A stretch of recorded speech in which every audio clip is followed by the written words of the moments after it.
Hare Hare, Hare Ram, Hare Ram, Ram Ram, Hare Hare.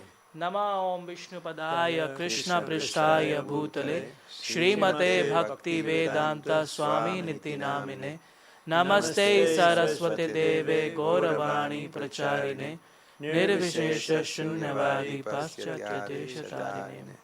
Hare Krishna. International Society for Krishna Consciousness, ISKCON, Sridham Mayapur, welcomes you all in today's Mayapur English Live Talk Show, Episode 2.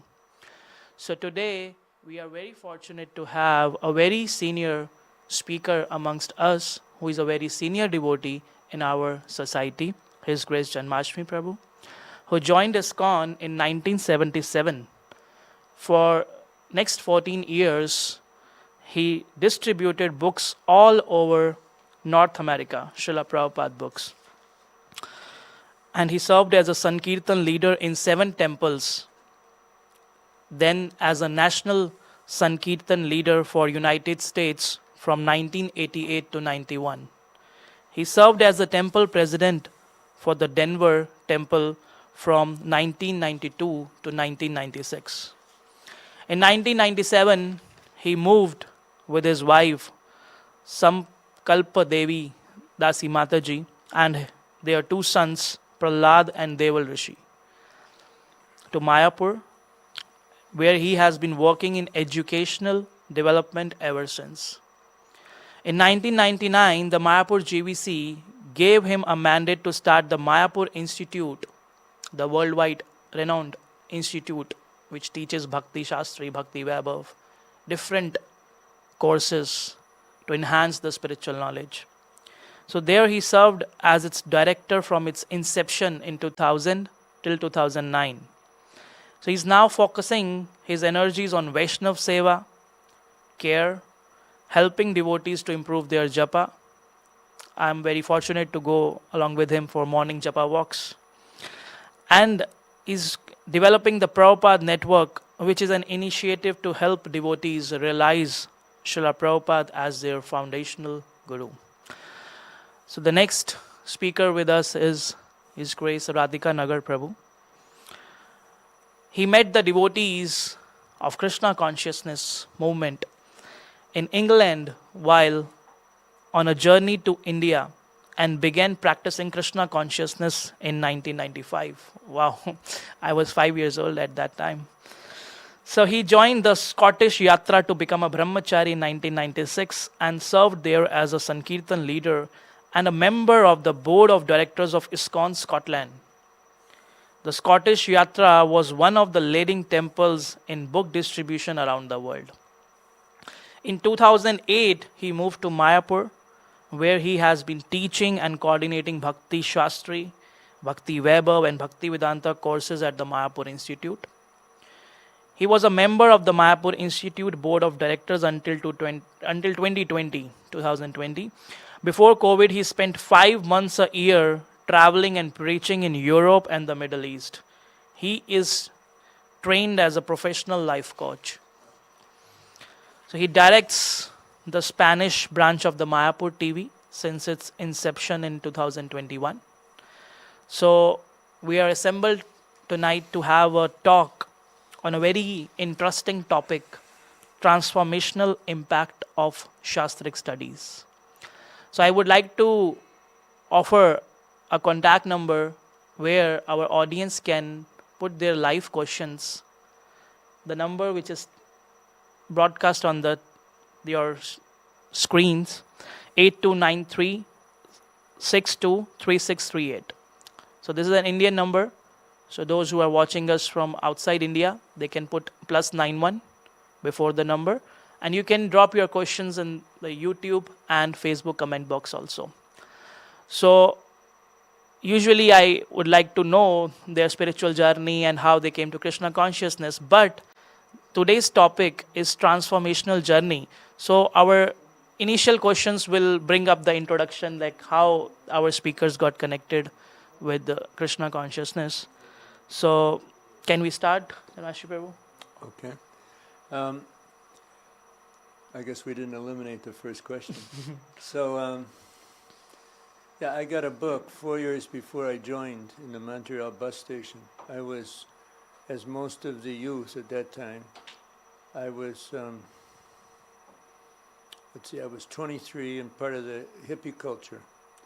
Okay, so I was living in the state of Vermont, which is northeast U.S., in a very small city.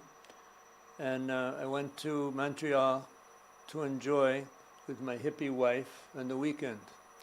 And we ended up just fighting the whole weekend, arguing.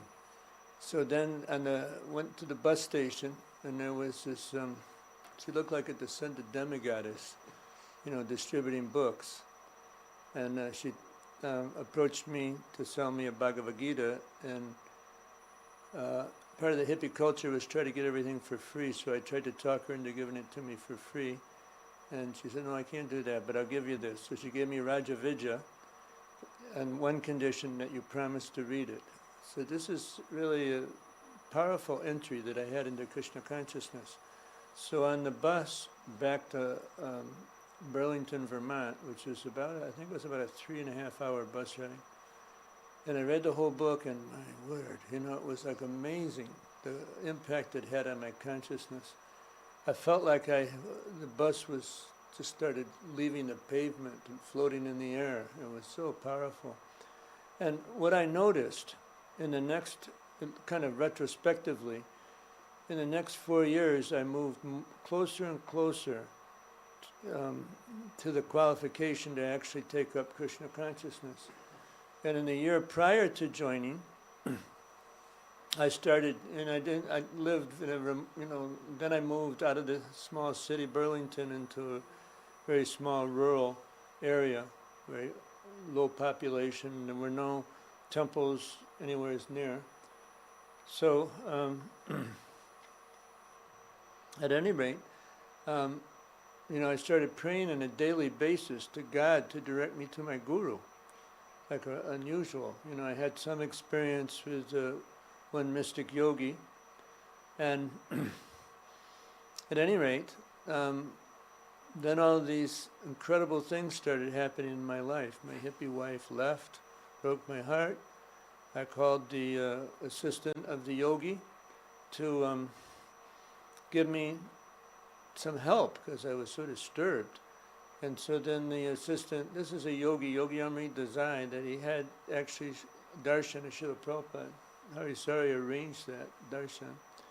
And, his assistant told me, well, you have a photo of Guruji, so just ask him a question as if by magic you'll get an answer. So he had this mystic potency to be able to communicate in that way. So I'd hear his voice, and I'd do what he told me to do. So it was amazing, the transformation that I went through in a 3-week period. And then one night, he told me to go out on the highway and flag down a bus. Now, that's common in India, but you don't do that in America. You got to go to a bus station. So at any rate, as soon as I got onto the highway, within a couple minutes, a bus came rolling down the hill, and then I got on the bus. The driver didn't charge me, took me into the nearest city, and then the yogi told me to take a bus to New York, which I did. And I got into Port Authority bus terminal mid-morning the next day, and then Yogi told me, you're going to meet a very special... Now, some people are going to think I'm a little crazy, but this actually happened. And I heard later from one senior Prabhupada disciple in Atlanta that this Yogi Amrit Desai was famous for this mystic power. So anyway, the yogi told me, I was in Port Authority bus terminal, and he said, you're going to meet a very special person. So then Sanjaya Prabhu, he was a book distributor, quite well known, and he moved to England after about maybe 5 years. I joined on July 7, 77. But anyway, I met Sanjaya, and he approached me to sell me a Bhagavad Gita. I started telling about the yogi and showing him the photo, and he probably was thinking I was a little crazy. So he started walking away, but then I kept pursuing him and asking him more and more questions. And he finally showed me, at the end of the introduction, the parampara, and explained how that all worked, and it really clicked in. So he could see that I was very serious. So he advised me to go to the temple, which I did. He told me how to get there by bus. And so I arrive in the temple, and I felt like I'd entered the spiritual world. This was a big 11-story building in Midtown Manhattan, and big brass chandelier. Boy, it was an incredible experience. And so I started talking to the receptionist, and you could see I was interested, and so he walks out from behind the reception desk and goes around the corner and through big double doors and lays face down on the floor. So I'd never been in a Hare Krishna temple before, so I said, well, I guess I lay face down on the floor.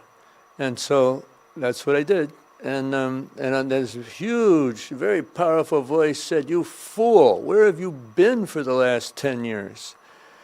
I couldn't figure out what was going on. I stood up, and there was Radha Govinda.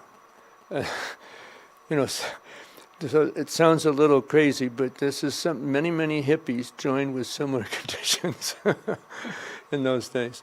So then the first day I visited a temple, I joined, and the second day I chanted 16 rounds, and that's how I got there. So it's amazing to know the story that how Janmashtami Prabhu's life was transformed with a book, what he read and got the Devotees Association.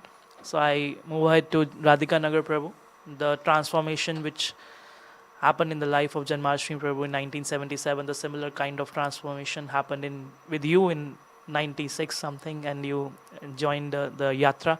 So how you got connected at that point of time? I was kind of already interested in philosophy and esoteric things from a very early age. I was also like brought up as a Roman Catholic, and I was kind of always praying to God, and have that inclination. But then when I reached my teens, I kind of got carried away with the enjoyment, spirit, and I was doing all kinds of crazy things actually. Ultimately, to become very much disenchanted with all. I tried all the possibilities to enjoy, and I was seeing some kind of falsity in all, some kind of hypocrisy. It wasn't fulfilling me. And then I read a book by a German writer, which was speaking about impersonalism, but it was describing the journey of this person, the spiritual journey. And I was so inspired by the book, I read it twice, cover to cover. The book was called Siddhartha. And I decided that I wanted to follow in the footsteps of this person and go to India and search for some enlightenment. But then a friend of mine was in England, and he said he had been to England, he had a flat there. He said, "Come to England, and then you can fly from there to India. It's easier." And to cut the story short, I moved there, and within 3 weeks of being in England, I moved from my friend's flat to another flat because I was alone and I was bored. And there was a devotee in that flat. It was a fallen devotee, but he was a devotee. He had all of Prabhupada's books. And then he took me to the temple, and he was preaching to me. And for me, it was like an immediate connection. I had various spiritual experiences that were very convincing for me, despite the fact that I was coming from a completely different culture, tradition. In fact, the first contact I had with Prabhupada was through his picture. My mother gave me a book of Prabhupada. I don't remember, maybe late 89 or 90. I don't remember when it was, but I saw the picture of Prabhupada. I think it's a picture that Prabhupada is at the Bhaktivedanta Manor. He's looking to the sky, and he looks like a very wise man, And it was Prabhupada. His name was there, all Sanskrit, and all this unusual language, very attractive, And I remember a thought came in my mind that if someone has the truth, he has it. It was some kind of super soul, and I kept the book next to me for all that time until I moved to England. And I have tried to read the book, but I didn't get too far because of the Sanskrit and this and that. But then I went to the temple, and I was convinced immediately. And unusual, there was a Spanish version. I was in England, I joined in England, and there was a Spanish version of the Srimad Bhagavatam, the first canto. I was reading all the books in English, but without understanding much, because I didn't speak English at the time. But when I read that Spanish one, it was like really another spiritual experience. So I think one of the turning points was that at one point I was thinking, is this true? Because I was young. I was like 21 year old and 21, and I thought maybe this is another thing of my mind. I have made so many mistakes in the past. I was taking intoxication and I was doing all kinds of bad habits. And then what happened was that I prayed to Krishna. I really prayed to him like for a few days intensely. I was saying, please, if you are there, if you really are there, just give me some kind of indication. If you give me an indication, I'll surrender. I with all the sincerity of my heart, I prayed. And I followed the regulative principles also for a few days, which in those days was a big effort because I was breaking them. I remember I was making my khichdi and I was kind of trying to offer my food. So anyway, I went to the temple that weekend, and I had one of those spiritual experiences where the Lord reciprocates, and you don't know why. It's not happiness that is coming from the mind or the senses. It's a happiness which is coming from the core of your heart. And in one sense, it felt that it was something coming from outside because I had no control whatsoever over it. It was like, at one point I said, okay, Krishna, stop it. I know it's true. Just. And then at the end of the program, there was a murti of Prabhupada in the corner of the temple, and the temple president's wife, she went to Prabhupada's murti and she got the garland of Prabhupada. I was sitting right at the back. I had long hair. I was looking like a hippie, She went through all the people in the temple, went back to me, and she gave me Prabhupada's garland. And I said, I said, what is the meaning of this? And she said, welcome, So that was like the sign I was kind of asking for. And I kept the garland. I still have it today. That was like, almost 29 years back, I kept it. And, then so many things happened afterwards. But that was like a first turning point, I would say. So very heart-touching experience, like how the Lord reciprocates to our prayers, how sincere prayers are heard by Krishna and his devotees. So the books are the basis, how they transform the lives of our speakers. And we know the worldwide, so many people are there around the globe whose life were transformed by reading one page, one word of Srila Prabhupada books. So going deeper to the topic tonight, that transformational impact of book we just heard from our speakers. So going deeper into that, transformational impact of Sastric studies. So when we move on to take a systematic study of Shastras, so how that affects our spiritual journey. So Janmashi Prabhu, I would like to ask a question in this regard, that how about when you studied in a Shastric course for the first time, and how that was transformational for you? Okay, it was 1989, and I was asked to, at the beginning of 89, I was asked to go, after the Christmas marathon, I was asked to go to the New York temple, because they had 35 new devotees to train up on book distribution. And prior to doing that, though, because I went to study at the VIHE, Vrindavan Institute for Higher Education, and it was their second time that they offered. I think they had it in Kartik, and then I went in January, right after the Christmas marathon. And it was 1 month of study. In those days, all the Sankirtan devotees in North America would get up at 2 a.m. So I got up at 2 a.m., got my rounds done, started studying. I would eat once a day. And I had as teachers, I had Giriraj Swami teaching the Bhakti Rasamrita Sindhu verses that Krishnadas Kaviraj used in Chaitanya Charitamrita, and also Tamal Krishna Maharaj and Brahma Samhita. Fellow students, by the way, at that time were Bhakti Chaitanya Swami And he wasn't Swami at that time. He hadn't taken sannyas. And BBV Narasimha Swami. We were fellow students. And Tamal Krishna Maharaj Brahma Samhita, then Satric Maharaj Prabhupada Appreciation, and Burijan, a Bhagavad Gita overview, 1 month overview course. And it was amazing. I first went to Vrindavan and Mayapur in 81, and I went a couple more times before, no, a few more times. But my experience in 89 was unbelievable. You know, I was regularly reading Prabhupada's books, but I felt like I learned more in 1 month than I had in the previous 12 years.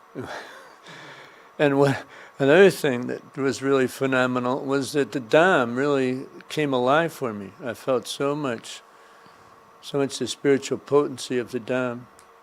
Before I was more like a tourist, you know, visiting the different places. Oh, here's Radhakund, here's Govardhan Hill. But this was different, you know, it was like a powerful, very blissful experience.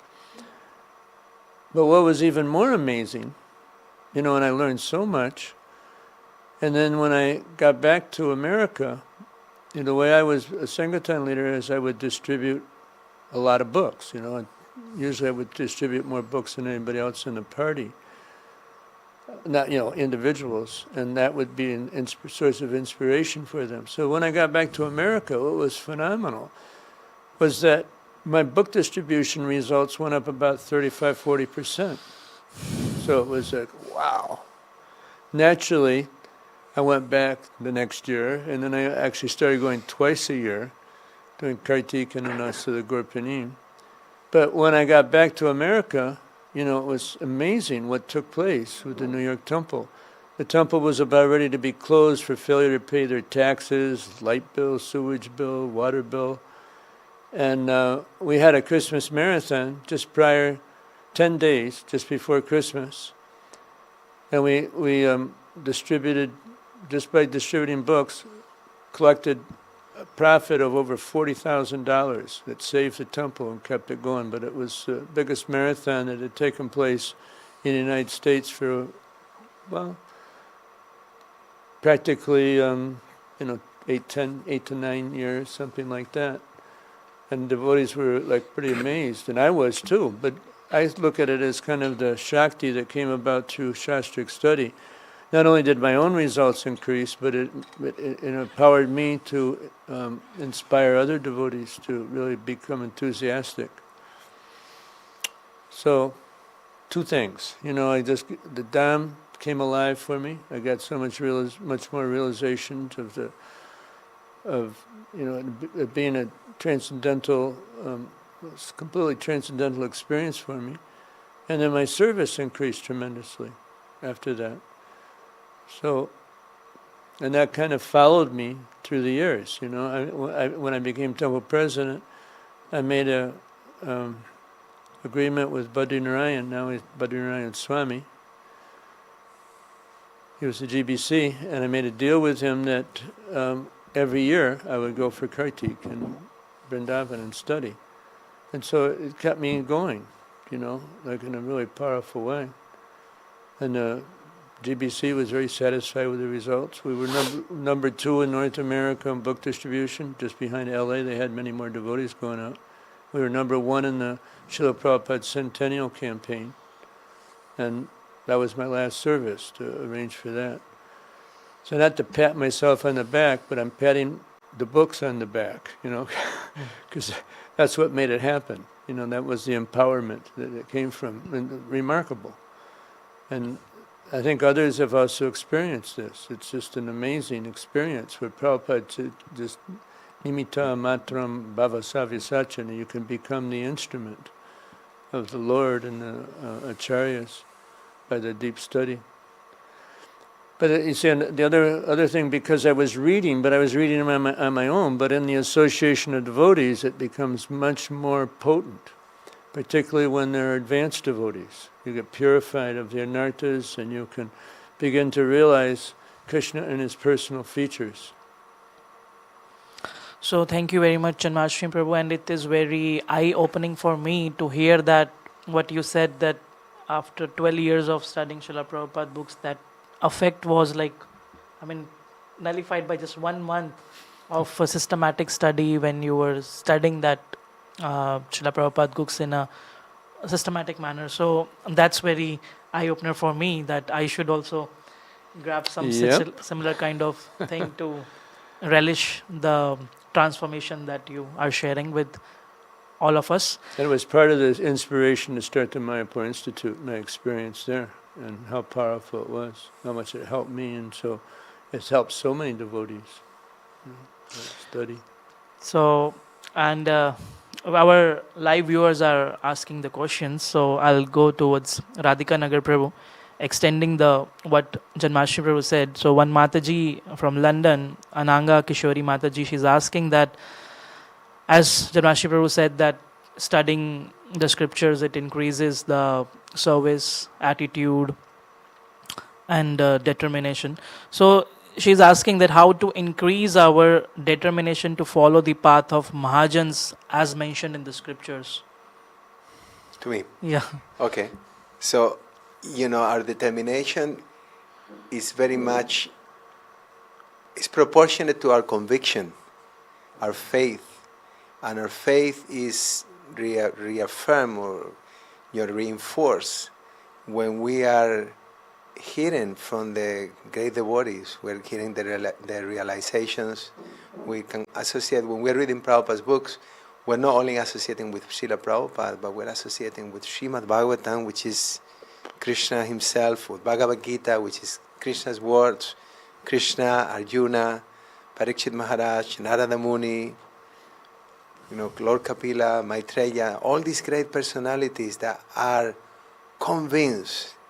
The word that the Bhagavatam uses is that satim, they're single pointed, their full attention is towards cultivating Krishna consciousness, understanding that the great value of it, that we can have an eternal life full of joy, forever.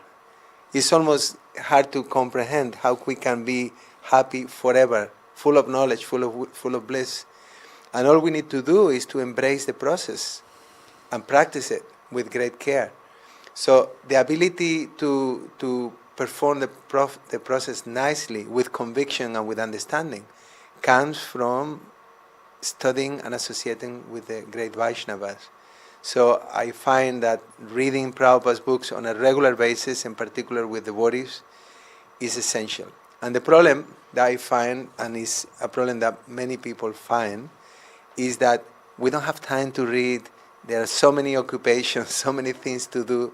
So sometimes to have a course which is systematic, like Bhakti Shastri, for example, it creates a focus, it creates a structure that helps a lot, to find that extra time every day to read, to study, to understand. It's all complemented with the classes that you're hearing. And then you start to put all the pieces together. And for me personally, that's what keeps me going. We have such a rich philosophy.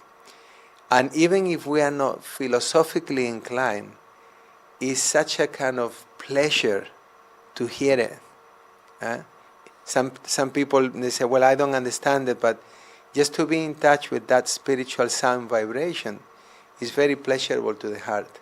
And that is like a universal principle. Anyone who comes in touch with this Shabda Brahma, with this message, will feel enlivened and enriched. And you realize it only when you do it. But Krishna is Shrimbatan Swakata Krishna, Punya Shravana Kirtana, Ridyantasto Hyabadani, Vidunoti Suritsdan. That Krishna cleanses the heart from the devotee who has developed the urge to hear his messages, which are in themselves virtuous when properly heard and chanted. So that determination comes by Krishna's mercy. When Krishna is pleased with us, he reciprocates with us, we become more and more convinced, and we understand the value of what we are aspiring for, and then there is no, the price is never too big, Whatever sacrifices we can make, we do it with great pleasure. Thank you very much, Radhika Nagar Prabhu, for giving a very clear answer to our audience, and especially Mataji. I would feel that she would be satisfied by the answer, that how to develop the determination in following the footsteps of our predecessor acharyas. So the next question I move towards Janmashtami Prabhu, that as you got the inspiration to initiate the project of Mayapur Institute, so can you please advise to our listeners that how they can proceed with their Shastric studies? Well, there's a lot of facilities now available. One can enroll online, but on site is actually quite better, because you can develop loving personal relationships with your fellow students and also with your teachers. Like Giriraj Swami, he taught this Bhakti Rasamrita Sindhu shlokas used by Krishnadas Kaviraj. Basically, it was a nectar devotion course. So I, just was transformational. Every year he'd come and teach. And every year I'd get such a powerful experience. And then I ended up teaching nectar devotion, I think it was 19 times. And, I'd use a lot of quotes that he had in his relationship, that he used in his courses, where there was personal exchanges with Prabhupada. So that, doing it in person is superior to doing it online, but if that's not possible, do it online, because it gives you the impetus to go into it. You're going to have, you're going to be assessed, on your knowledge. You write an essay. To write is to realize, Srila Prabhupada often said that.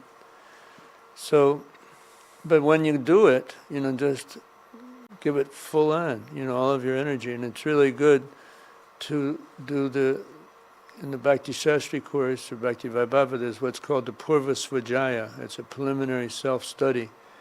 And so you answer these questions, and this will form the question bank for your closed book assessments. So it's good to do that before the course begins. There was one devotee from Australia. I gave him that advice last year before he started the on-site Bhakti Shastri course, and poof, but it was amazing, how much it helped him to do that beforehand. And then he could focus more on the philosophy and not be overworking, kind of. It was much of the groundwork had been laid. And so it has to be taken, if one takes it really seriously, then, it's just amazing how much we can realize. But it's the attitude. Another point that I found to be extremely helpful is to focus on chanting really good rounds and see it as a devotional experience, the courses, not some kind of academic one. So I would always try to chant really good rounds, and then my ability to concentrate, my ability to absorb the knowledge that's being transmitted, much better. And being able to go deep in the philosophical understandings, much improved over japa. I mean, japa, Prabhupada says in Madhya Lila 22, chapter 22, 113 purport. This is a famous verse. Smartavya sadatam vishnor vishmartavyo najatu chit sarve vidhi nisheda shuretayor eva kinkara. The one should always remember Krishna and one should never forget him. And all the rules and regulations are simply servants of these two principles. So, in the purport, Prabhupada says that if we want to remember Krishna, then we need to chant Hare Krishna. Then a few sentences later, he says that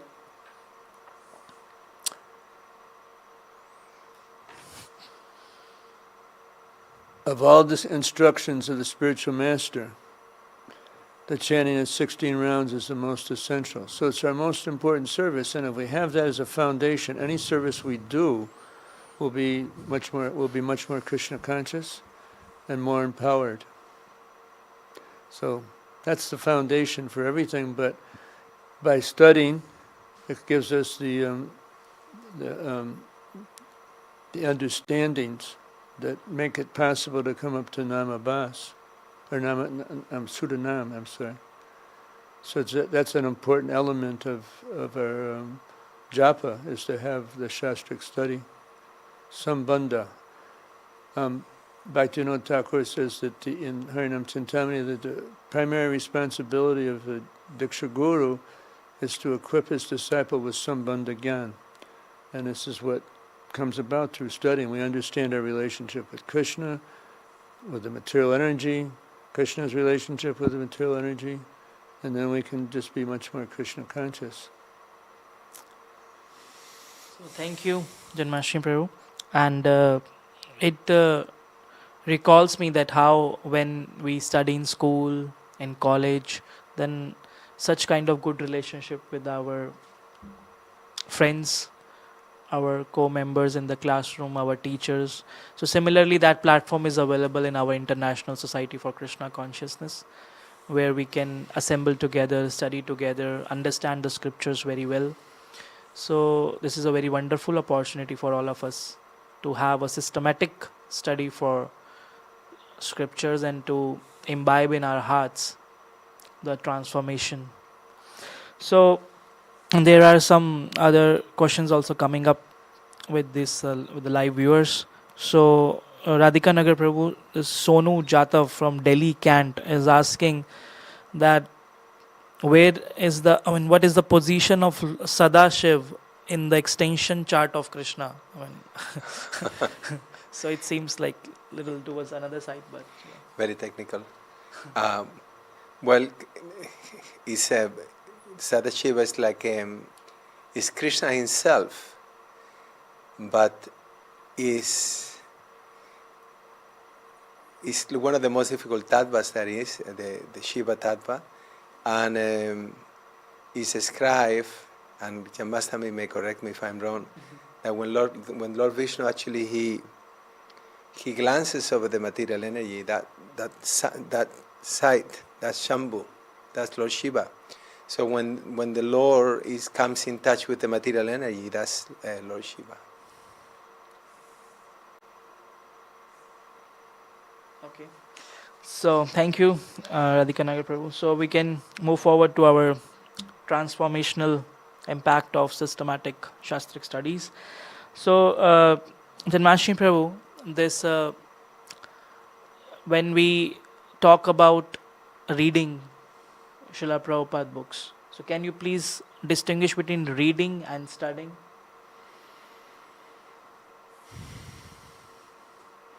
Well, I guess, with studying kind of connotes that you're approaching it and going as deep as you possibly can, understanding every aspect, whereas reading, some people speed read and, they just kind of zip through it, get the job done, but not enter into a deep understanding of what's being conveyed. But our scriptures are so deep, Srila Prabhupada's realizations are so powerful.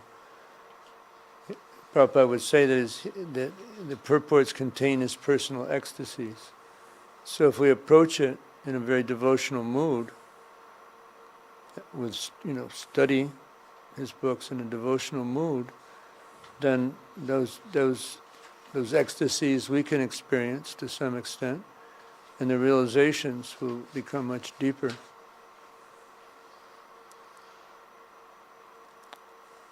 Thank you. So reading and studying, a very nice point to understand.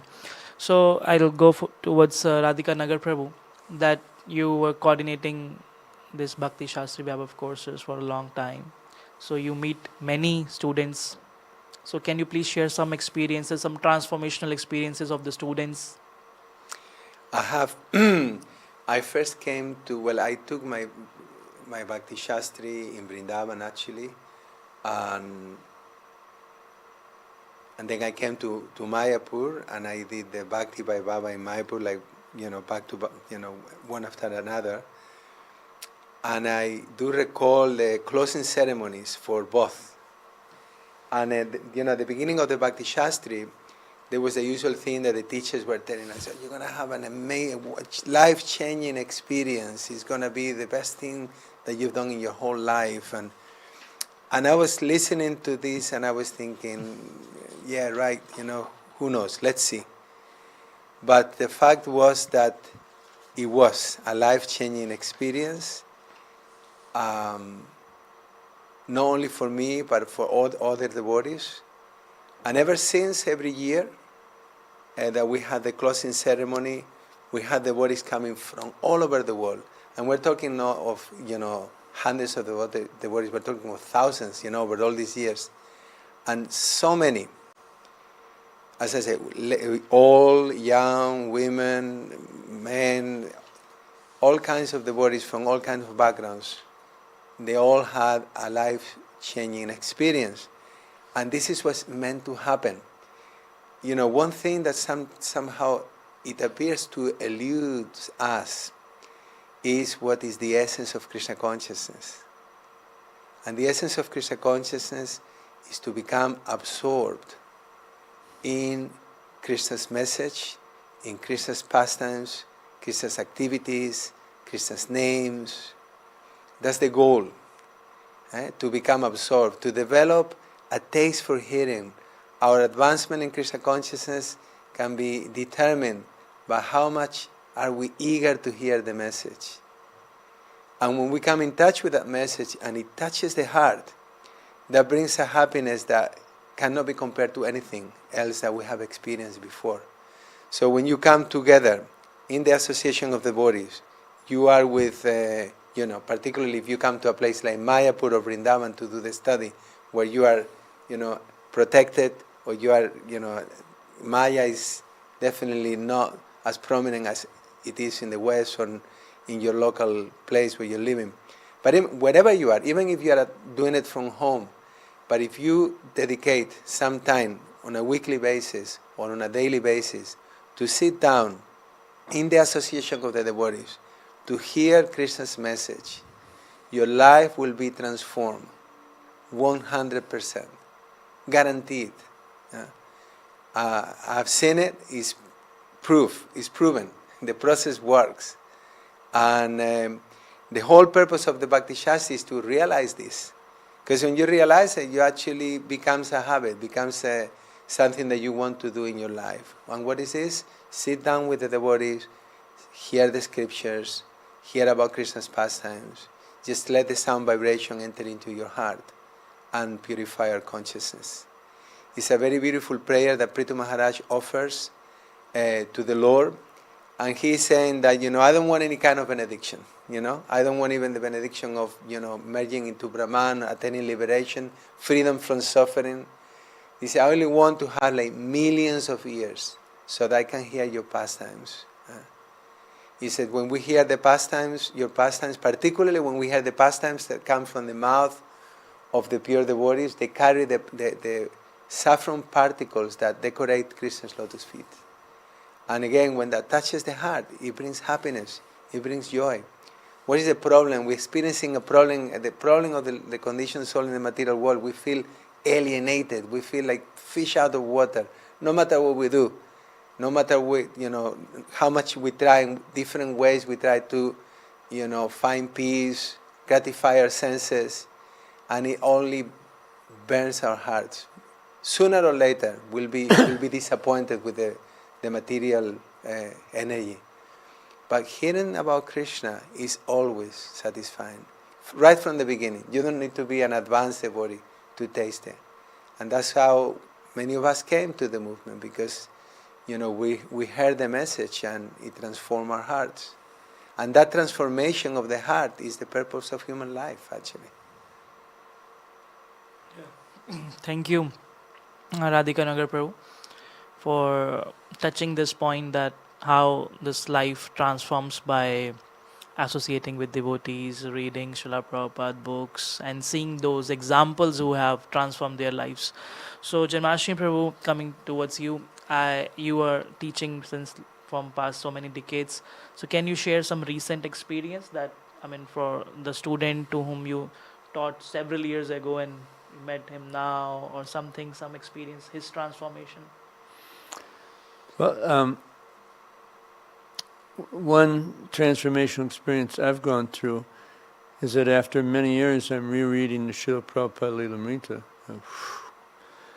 A lot of the details I just didn't remember, but it's like amazing what Prabhupada went through and how he was just so empowered. And devotees just loved him so much, because he gave out so much love. Just reading now where he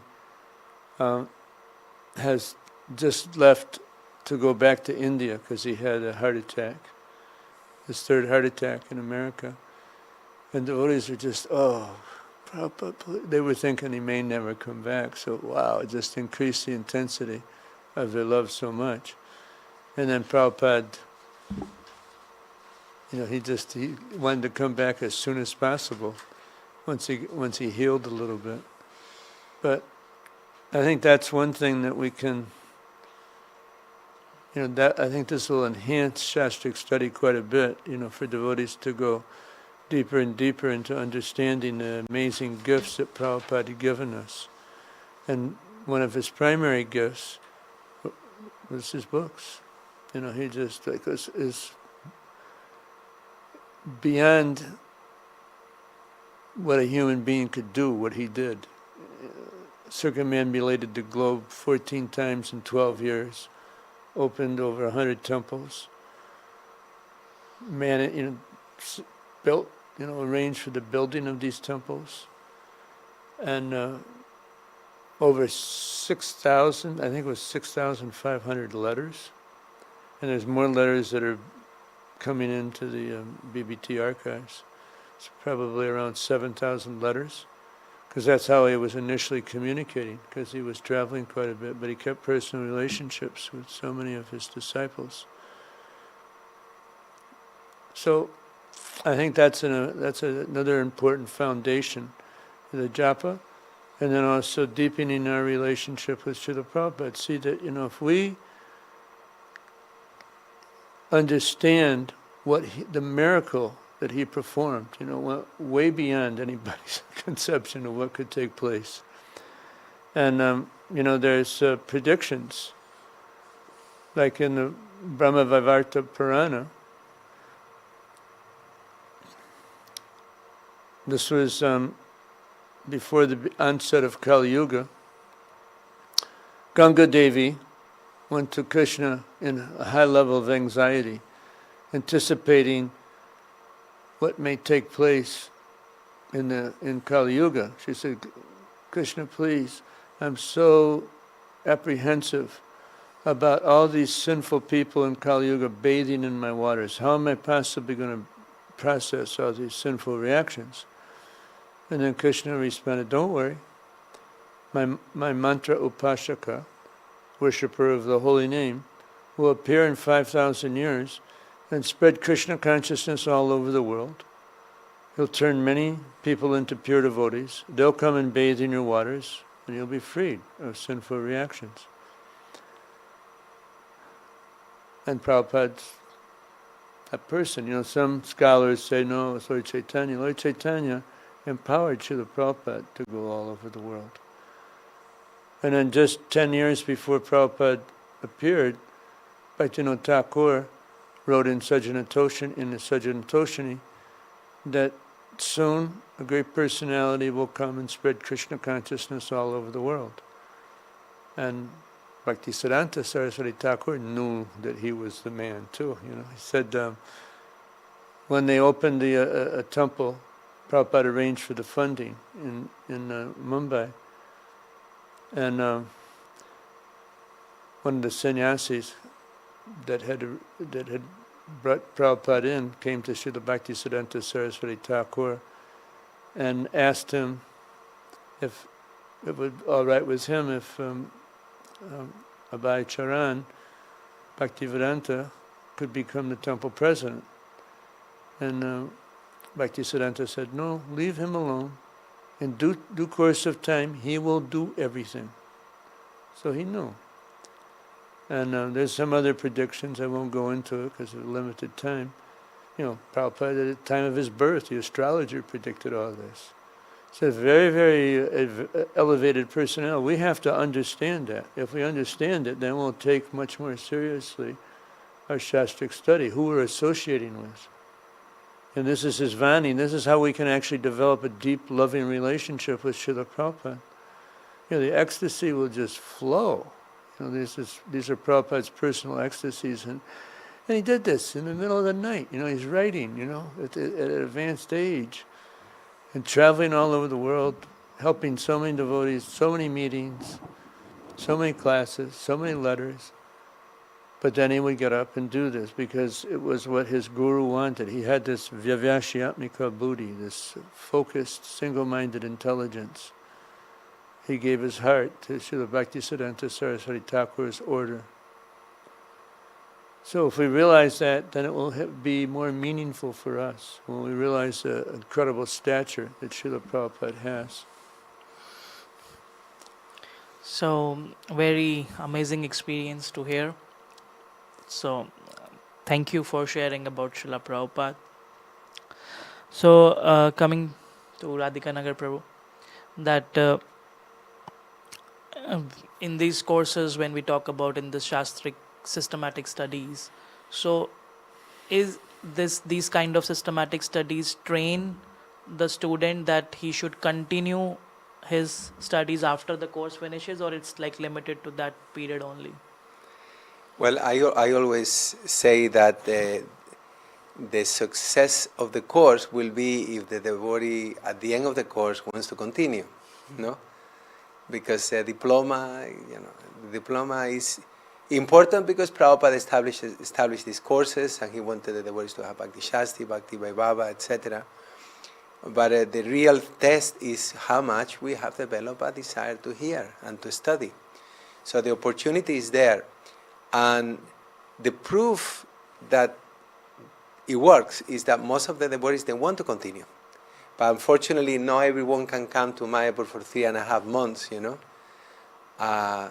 But we are concluding now a Bhaktivedanta batch. Just today was the last day of the class. And we have, I don't know, maybe 20 devotees there. So it means they went through Bhakti Shastri 1 semester, Bhakti Vaibhava 2 semesters, Bhakti Vedanta 4 semesters. And they are all in extreme anxiety because there is no Bhakti Sarvabhauma afterwards, which is the next one. We don't have it yet together. And they are all saying, can we have it? So yes, you know, the opportunity is there.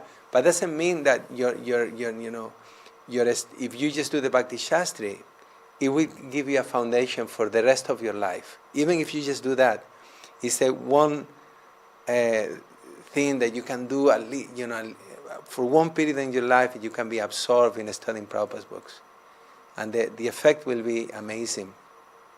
We're just hearing today actually was His Holiness Bhakti Vigna Vinasaya Narasingha Maharaj was giving the classes for the Bhakti Vedanta. So I thank him because he's been a teacher for the Mayapur Institute since 2000. Yamastami Prabhu recruited him right at the beginning, you know. So it's done 24 years. So he taught all these students, and he was telling that how much he has benefited from being a teacher, you know. And he was saying that he says that in the university, is the teachers the one who learn the most, you know. Because when you teach, you become, you know, you have to learn the stuff.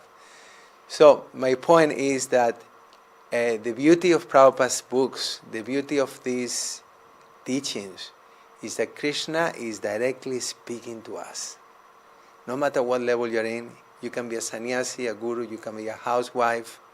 You know, I have students in the class, like, we have Tapana Mishra's daughter, I don't know how old she was. She was like 10 years old. I mean, she was really young. He was taking Bhakti Vaibhava, you know, very young. I don't remember exactly, I don't want to speculate too much, but maybe 12 or something, you know. And she was taking Bhakti Vaibhava, you know. So we had all kinds of people. I could not encourage people enough to do it. Really, I think it's something that will make the movement stronger, will help, like Yamastami Prabhu was stressing the fact that it will strengthen our relationship with Prabhupada. And, you know, Prabhupada is Krishna's, you know, most empowered representative in this age. Yeah, thank you. our speakers, those who showered the light on transformation after studying the scriptures systematically.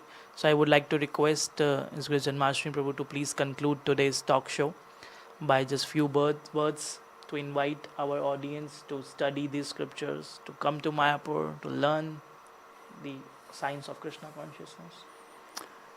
Yeah, it would be a powerful experience if you do. There's in the Navadvipam Mahatmya, Bhaktivinoda Thakur, this is a description of the prikrama that Lord Nityananda took Jiva Goswami on. And there's several slokas in there that really struck me, but here's one that's very relevant. In Kali Yuga, the Shakti of Sridham Mayapur is the greatest of all the dhams. As Kali Yuga progresses, that Shakti increases. It keeps increasing. And I've noticed this. I moved here in 97 to Mayapur, and boy, it's incredible what's taken place here. The level of development, now the TOVPs getting close to being opened. So many more devotees here. It's very powerful. And, I'm just relishing it more and more and more. So if you come to Sridham Mayapur, expect to go through some very positive changes in your life. And particularly if you go deep in your Sastric study, so you maintain very strong sadhana standards. This is these are the essential instructions that Prabhupada's given us, and the amazing gift he's given us, his books. So if we go deeply into that, it'll be this incredible treasure that will enter our hearts and, be there right to the end of our lives.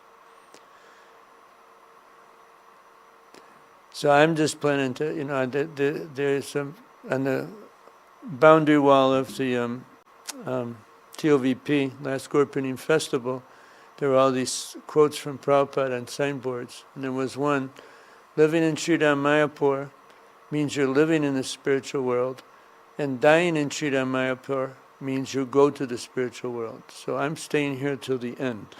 It gets more and more blissful as the years roll by. So please come, and study. Doesn't mean you have to stay here, but it's becoming easier and easier for devotees from around the world to stay in Mayapur. There will be a lot of community development that will be unfolding in the next few years, and devotee care. And, we'll be having courses on how we can develop deep relationship with Srila Prabhupada. So it'll be a golden opportunity for each of you to go very deep in your relationship with Srila Prabhupada, with Krishna, Sri Chaitanya Mahaprabhu, and your God brothers and God sisters. We can really strengthen Prabhupada's family, and in that way we can show our love to Srila Prabhupada by being very cooperative. Basically, come to the Madhyama Vaishnava platform of respect and affection for other devotees. It's kind of the express elevator to do that, the Shastric study and doing it in the Dham with the most Shakti in Kali Yuga. So thank you very much to the speakers, to our live audience, to the audience who will be watching this show afterwards. So please shower your blessings upon this Mayapur English live talk show. So please like and subscribe Mayapur TV channel, and pass on to others, share with others, so that we can bring up such nice, interesting topics to you. Thank you very much. Hare Krishna. Hare Krishna, Hare Krishna, Krishna Krishna, Hare Hare. Hare Rama, Rama Rama.